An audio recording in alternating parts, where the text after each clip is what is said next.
Ladies and gentlemen, the BBC, the biased BBC, are at it again. Yes, they've decided to bring in another expert guest, an independent expert, without actually challenging him. This is Raheel Mohammed, who is part of an organization that helps the Islamic community in Britain. They brought him on as a special guest and an expert to talk about the issue of Lee Anderson's comments about obviously Islamism and of course the issue of Islamophobia in Britain. Let's have a look at a clip quickly. Raheel Mohammed is the founder and director of Maslaha, a charity that tackles inequalities and discriminations faced by Muslim communities. Welcome to you. Thank you very much for being with us. And first of all, tell us what you thought about Lee Anderson's comments last week.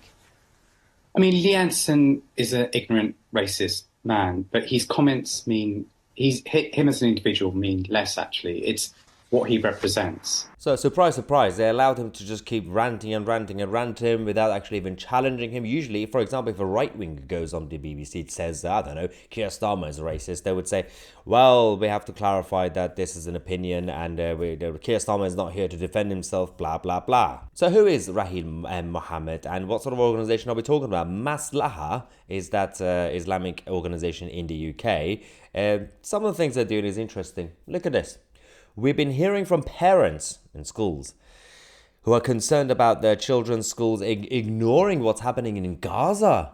Here is some advice for parents on what your rights are and how you can approach it with schools. So they literally come up with step-by-step guidelines and instruction on how to politically groom parents and children. This is what you're going to tell your kids and what you're going to do with the teachers in schools. Here are some examples, a few tips. Now, when we go through this document that they have published, the instructions, Palestine in schools, advice for families, debunking myths, right? Scenario: your child has put on the school diary from the river to the sea. Ooh, okay. Palestine will be free. A teacher has asked your child to remove the sticker from their diary. They have been accused of being anti-Semitic, using threatening language, and making members of the school feel unsafe in breach of the disciplinary code. Now, in this document, they teach the parents and the children in schools and how they can debunk this and how they should be able to stay from the river to the sea. Yes, they say this is to debunk the claim, the myth around river to the sea.